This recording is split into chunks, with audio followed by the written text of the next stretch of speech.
Yes, that is not so usual. I hold several doctoral degrees, for example in music education and psychology, in medical sciences, in mathematics, in sports sciences with a certain focus on sports medicine. Moreover, I'm psychotherapist and I'm motor therapist, and at the Mozarteum in Salzburg I studied piano and singing. A main focus of my work today concerns music education and music therapy, and music education and health education. So this has a lot to do with today's challenges. Yes, that is absolutely true. The current situation is very important for me, and I think it is a highly challenging situation. Today, in the post-corona era, we're looking back over 2.5 years of social distancing, of lockdowns, of anxieties. And we know today that those measures to control the pandemic had a very negative impact on many individuals and many children and adolescents.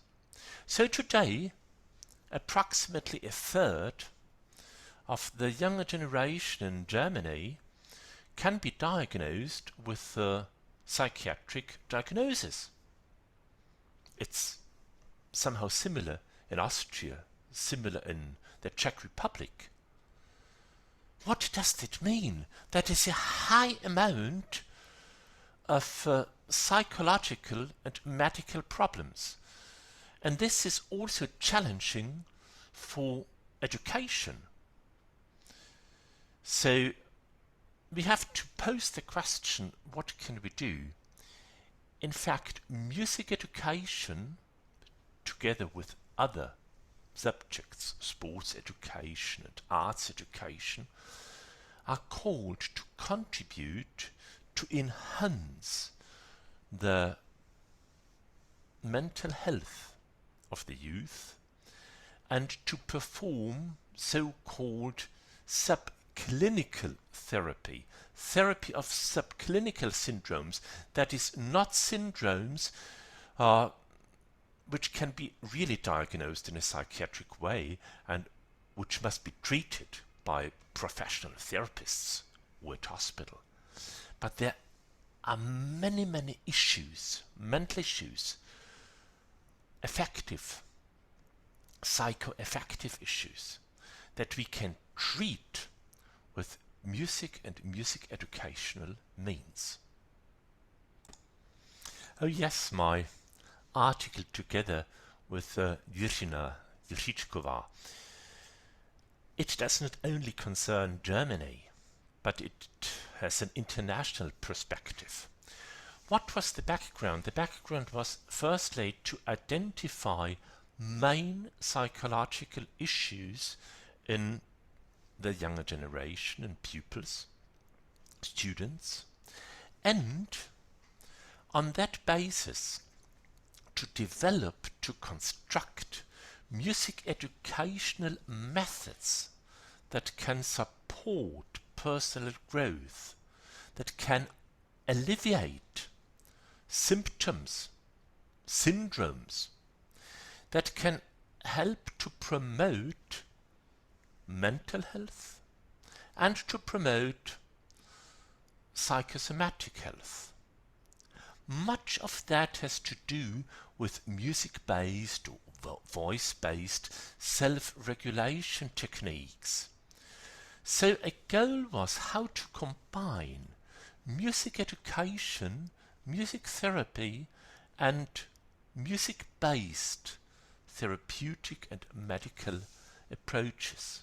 I think facing those problems of today, this way greatly has future, and from the perspective of public health and the perspective of health education, it is really necessary.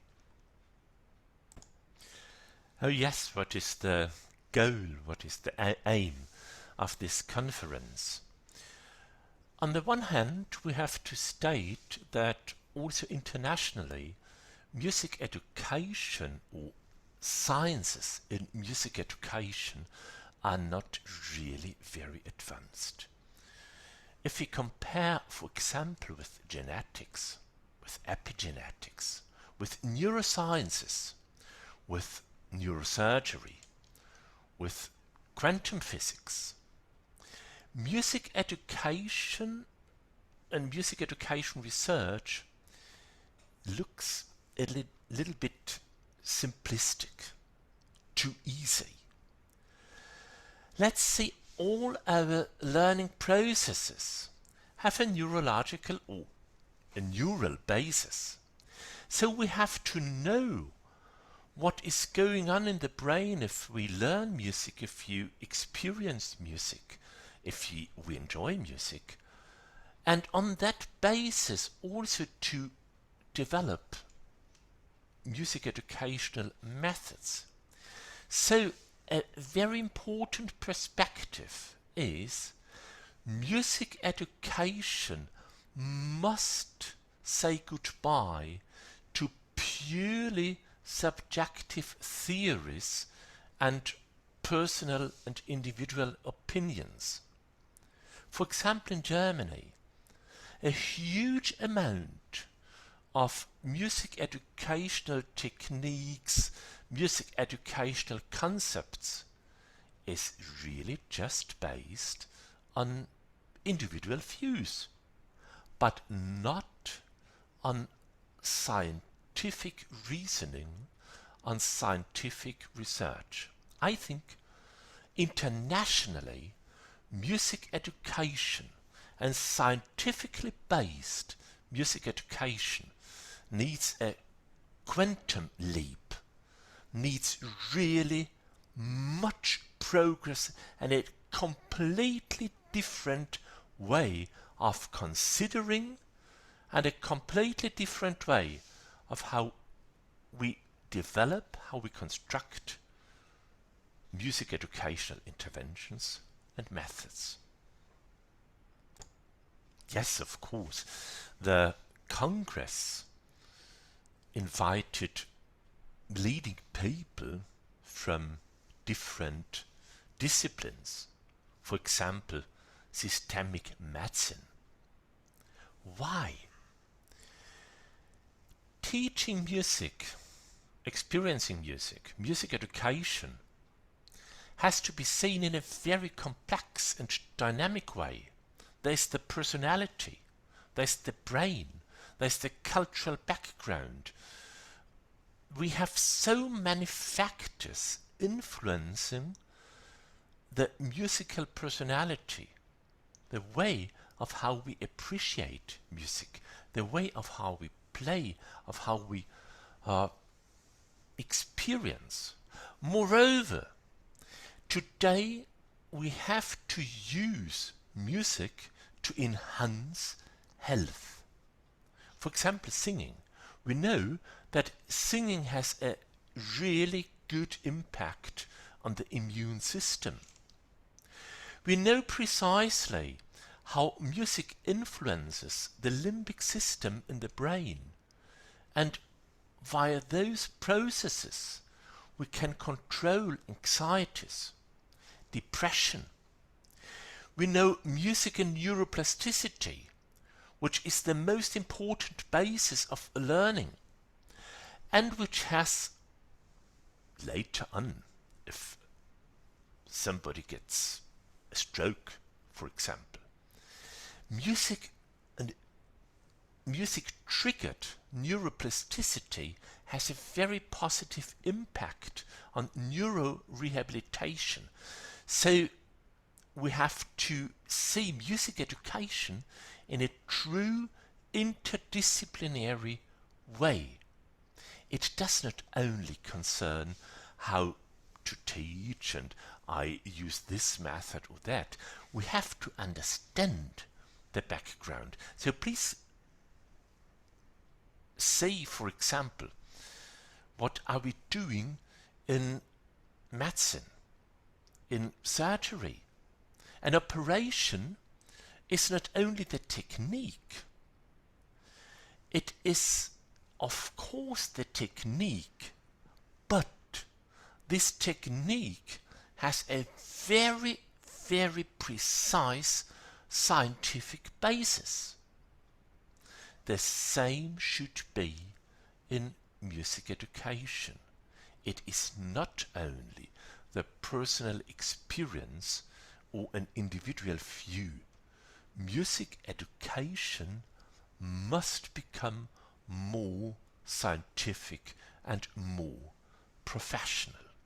This is a main goal of the Congress, alongside the discussion of the perspectives.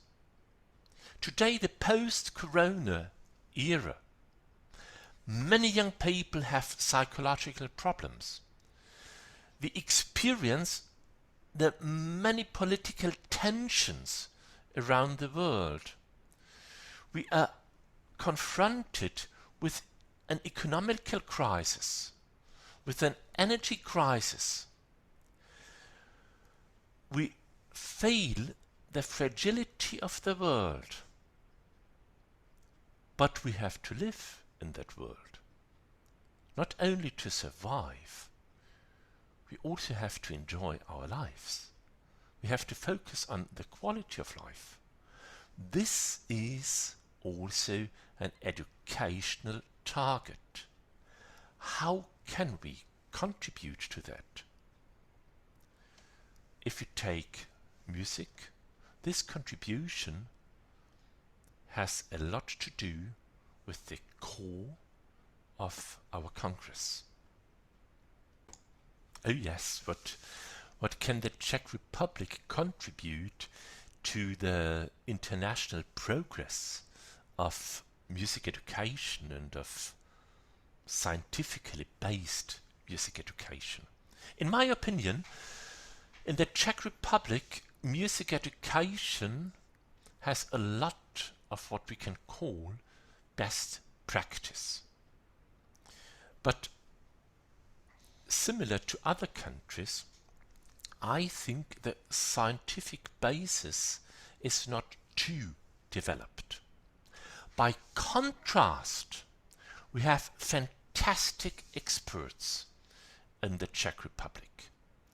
We have specialists in different forms of music education.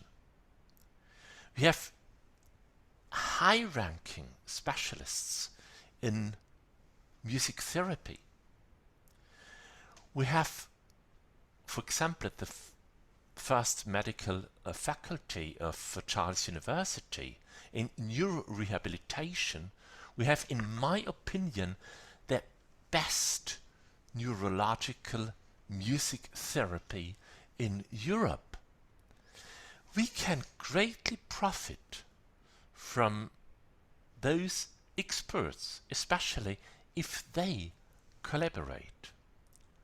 I hope this Congress can initiate a new era in music education, and I'm convinced that if experts from different disciplines in the Czech Republic are collaborating and are focusing on the psychosomatic power of the possibilities, of the health-related possibilities of music, that scientific theories and practices of music education can become at a pole position in the international context of music education. The goal is not only that the Czech Republic has a pole position. The main objective, the main perspective is that the world needs scientifically based music education that also helps to enhance the mental health, the psychosomatic health of the younger generation, and to improve the quality of life.